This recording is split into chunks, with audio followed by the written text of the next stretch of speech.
மக்களே உஷார்! மெக்டொனால்டு மயோனைஸில் விந்தணு உறுதி செய்தது சுகாதாரத்துறை. நம்மில் பெரும்பாலானோர் விடுமுறை நாட்களில் அடிக்கடி செல்லும் மெக்டொனால்டு மயோனைஸில் என்ன இருந்தது என்று சொன்னால் நம்ப மாட்டீர்கள்.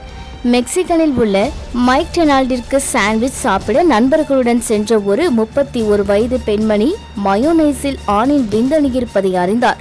மேலும் அதை சுகாதாரத்துறை அதிகாரிகளும் சோதித்து உறுதி செய்துள்ளனர்.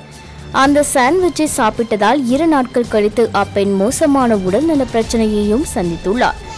இங்கு அப்பெண் சந்தித்த அந்த மோசமான அனுபவம் பற்றி பார்க்கலாம். Lisa McDowall. மெக்சிகனைச் சேர்ந்த லிசா மெக்டோவல் நண்பர்களுடன் மெக்டொனால்டிஸ் மெக்சிகன் சாண்ட்விச் சாப்பிட ஆர்டர் செய்தார். பாதி சாண்ட்விச்சை சாப்பிட்ட பிறகு சாண்ட்விச்சின் ஓரத்தில் கட்டியாக மயோனைஸ் இருப்பதை கண்டறிந்தார். அதை சுவைத்த போது அது ஏதோ விந்தணு போன்று இருப்பதாக கூறினார். புகார்.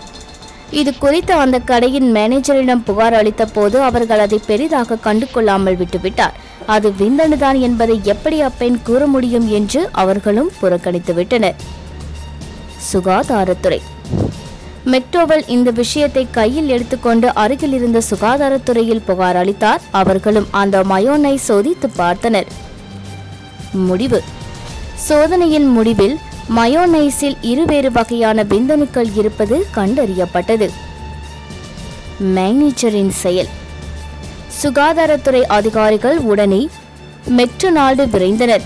அந்த கடையின் மேனேஜர் அதற்கு காரணமாக இருந்த 2 ஊழியரையும் வெளியேற்றிவிட்டார். மேலும் அந்த மேனேஜர், எங்களால் ஒவ்வொரு ஊழியரையும் உன்னிப்பாக கண்காணிக்க முடியாது, ஊழியர்களை நாங்கள் இன்டர்வியூ வைத்து தேர்ந்தெடுக்கும் போது அவர்கள் மீது நம்பிக்கை வைத்துதான் தேர்ந்தெடுக்க முடியும் என்றும் கூறி மன்னிப்பும் கேட்டார்.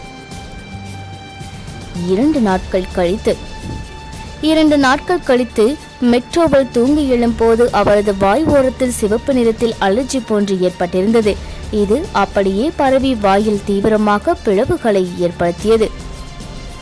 மருத்துவர் கூறியது. உடனே மருத்துவரிடம் விரைந்தார் மெக்டோவல். மருத்துவர் அவரை பரிசோதித்த பின் அவரது வாயில் ஹெர்பிஸ் வைரஸ் தொற்று ஏற்பட்டிருப்பதாக கூறினார். எனவே மக்களே உஷாராக இருங்கள்.